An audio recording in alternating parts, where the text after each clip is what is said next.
오늘 우리가 함께 읽을 말씀은 누가복음 11장 27절로 30절 말씀입니다. 누가복음 11장 27절로 30절 말씀 찾으신 줄로 믿고 저부터 한 절씩 교독하시겠습니다.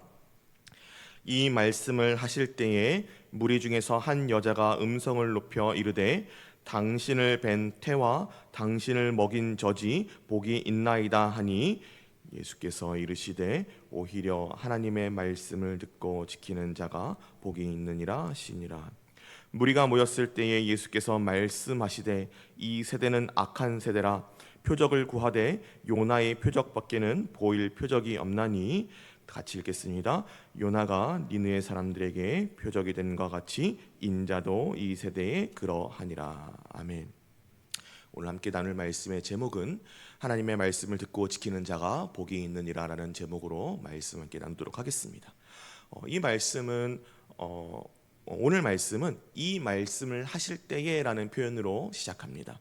그리고 무리 중에 한 여자가 소리 높여서 이렇게 소리 지르는 것을 볼 수 있습니다. 당신을 뵌 태와 당신을 먹인 젖이 복이 있나이다. 이 여인의 말은 곧 당신 같은 아들을 두신 당신의 어머니께 복이 있나이다 라고 소리친 것입니다. 어떤 대상의 탁월함을 두고 칭찬하는 당시의 관용적인 표현이었고 매우 극찬이었습니다.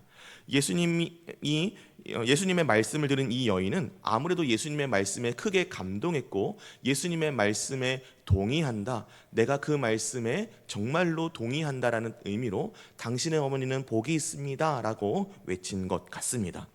그렇다면 이 여인이 예수님께만이 아니라 예수님의 어머니께까지도 복이 있다고 칭찬할 만큼, 극찬할 만큼 예수님의 말씀이 복된 것이었다는 것인데 그 말씀은 무엇이었을까요? 바로 직전에 무슨 일이 있었기 때문에 누가복음의 기자는 이 여인이 예수님께 한 말을 이렇게 강조해서 적어 놓은 것일까요? 예수님을 만나러 모인 사람들은 한 귀신 들린 사람을 예수님 앞으로 데리고 왔습니다. 이 사람은 귀신이 들려서 말할 수 없는 사람이었습니다. 마태복음이 이 공인한 사건을 기록하고 있는데 마태복음의 기록에 따르면 이 사람은 앞을 볼 수 없을 뿐만 아니라 말도 할 수 없을 뿐만 아니라 앞도 볼 수 없는 상황이었던 것 같습니다. 그런데 그런 사람이 예수님을 만나고 나서 귀신이 떠나가 말도 할 수 있게 되고 앞도 볼 수 있게 된 것입니다. 당연히 사람들은 놀랄 수밖에 없었습니다. 마태복음 12장 23절 말씀에는 무리가 다 놀라서 예수님을 두고 이는 다윗의 자손이 아니냐라고 감탄의 말을 쏟아놓는 것을 볼 수 있습니다. 여기서 다윗의 자손이란 다윗의 자손으로 오시기로 약속된 메시아를 의미하는 것입니다. 그러니까 이 사람들은 모두 다 예수님의 사역을 보고 이 사람은 메시아이시다라는 것을 느꼈다는 것입니다. 아마도 그 자리에 있던 사람들은 예수님의 귀신을 내어 쫓으시는 사역을 보고 이사야서 61장의 말씀을 떠올렸던 것 같습니다. 주 여호와의 영이 내게 내리셨으니 이는 여호와께서 내게 기름을 부으사 가난한 자에게 아름다운 소식을 전하게 하려 하심이라. 나를 보내사 마음이 상한 자를 고치며 포로된 자에게 자유를, 갇힌 자에게 노임을 선포하며 하신 이 말씀을 떠올리고 이분은 귀신에게 사로잡힌 자, 귀신에게 포로된 자를 풀려나게 하시는, 자유를 얻게 하시는 하나님의 그리스도시구나, 하나님의 메시아이시구나, 다윗의 자손이시구나라는 것을 알 수밖에 없었다는 것입니다. 그러나 그 하나님의 능력이 나타난 자리에서조차도 모든 사람이 하나님을 찬양하고 영광 돌리는 것은 아니었던 것 같습니다. 왜냐하면 바리새인들과 서기관들은 이 예수님의 사역을 일컬어서 이것은 바알세불을 힘입어서 한 일이다, 바알세불의 힘을 빌려서 한 주술적 행위다라고 폄하했기 때문입니다. 바리새인들과 서기관들이 예수님께서 마귀의 힘을 빌려서 귀신을 쫓아낸다고 한 것은 예수님의 사역을 당시 이방인들 사이에 성행했던 주술적 행위로 폄하한 것입니다. 더 나아가 이들은 예수님께 하늘로부터 오는 표적을 보이라고 요구하기까지 합니다.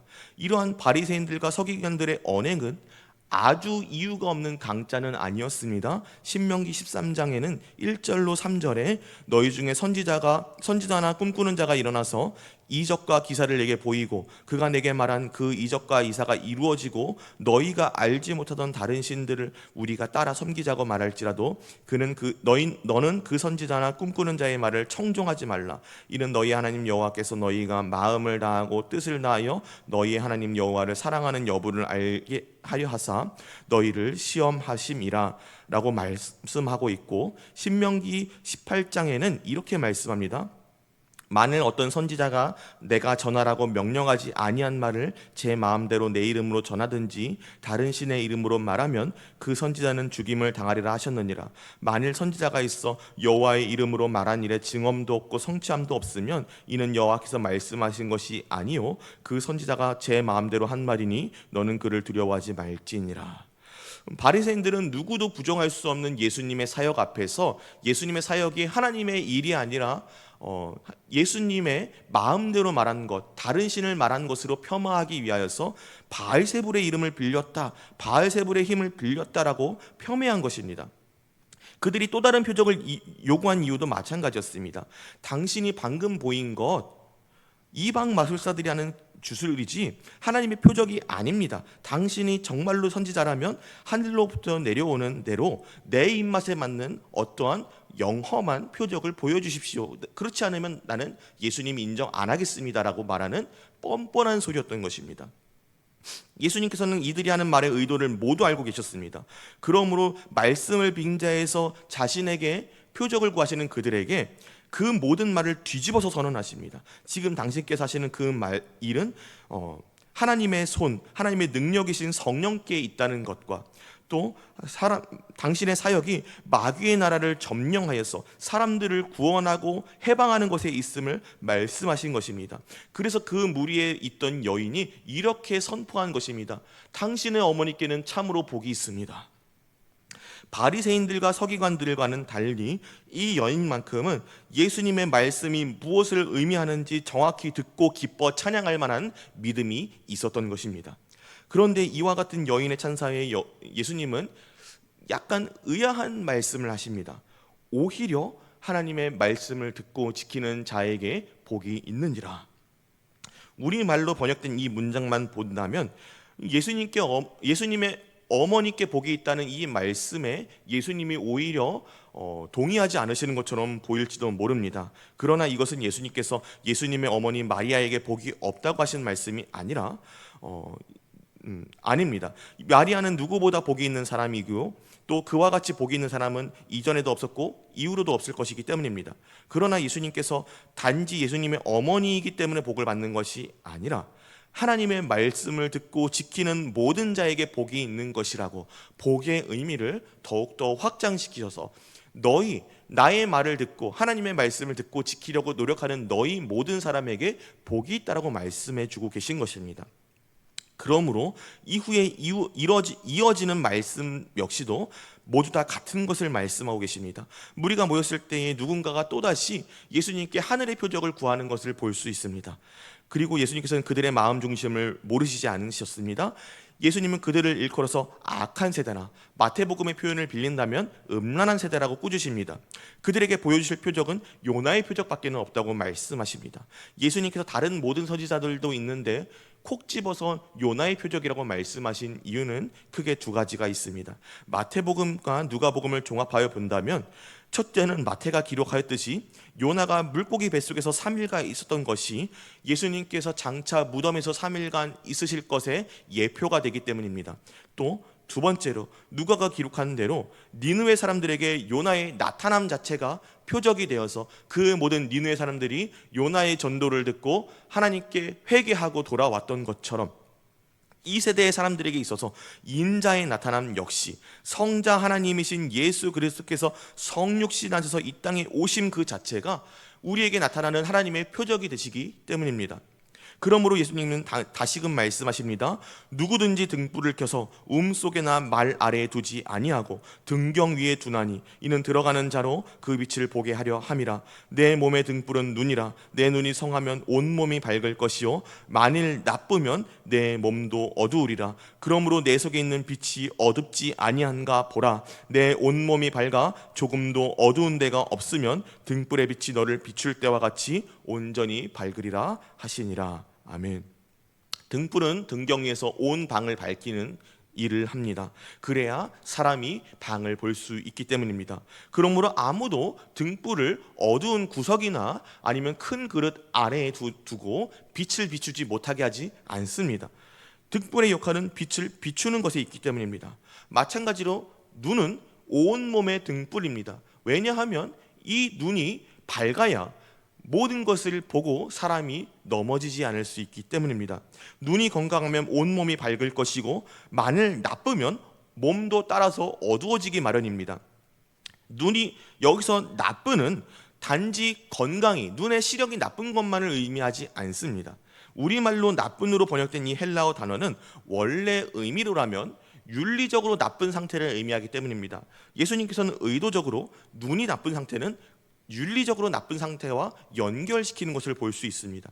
예수 그리스도와 하나님 아버지의 말씀의 빛을 보고도 받아들이지 못하는 그들의 영적인 상태를 일컬어서 눈이 윤리적으로 나쁜 상태, 하나님 보시기에 악한 상태라고 말씀하고 계신 것입니다.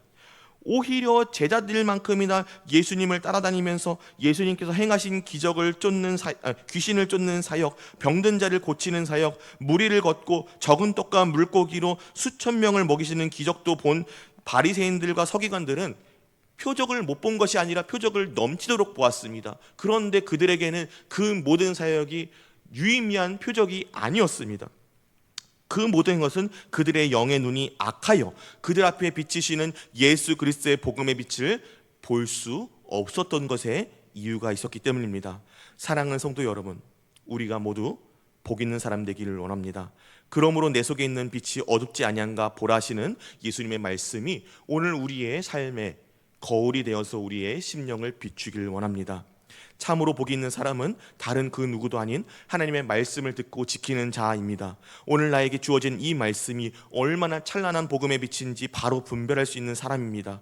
만일 우리 삶 가운데 하나님의 말씀을 듣고도 외면하는 마음이 있거나, 하나님 이 말씀은 내 마음에 들지 않습니다, 이 방법은 내가 지킬 수 있는 방법이 아닙니다, 다른 거 있지 않습니까? 내가 좀 더 익숙하고 쉽게 받아들일 수 있을 만한 방법을 나에게 주십시오, 저는 이것을 인정할 수 없습니다라고 말하는 완악한 마음이 우리 가운데 있다면 이 마음을 우리가 스스로 점검하고 회개하기를 소망합니다.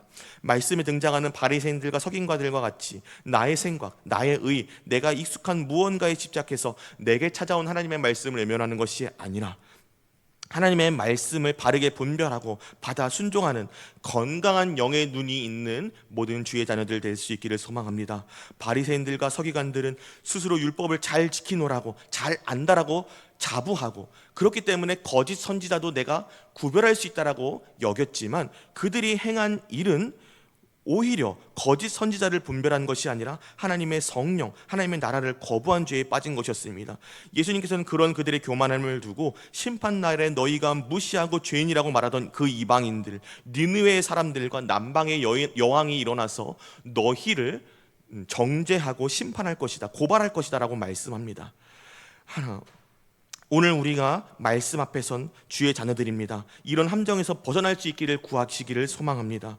우리는 예수님의 가르침을 통해서 하나님의 뜻을 발견하고 진정한 회개와 삶의 변화를 통하여서 응답하는 자들이 되어야 합니다. 하나님이 이미 주신 은혜와 표적을 신뢰하며 하나님의 말씀을 듣고 순종하시기를 축복합니다. 세상이 말하는 다양한 가치와 정보들 속에서 흔들리지 않고 오직 하나님의 말씀의 빛을 더욱더 깊이 묵상하며 기도하며 하나님의 뜻을 발견해 나가는 주의 자녀들 되시기를 소망합니다. 이 말씀에 순종함으로 내 삶에 적용함으로써 세상 가운데 주 예수 그리스도의 복음을 증거하며 세상의 빛과 소금의 역할을 능히 감당하는 모든 주의 자녀들 되시기를 우리 주님의 이름으로 축복합니다.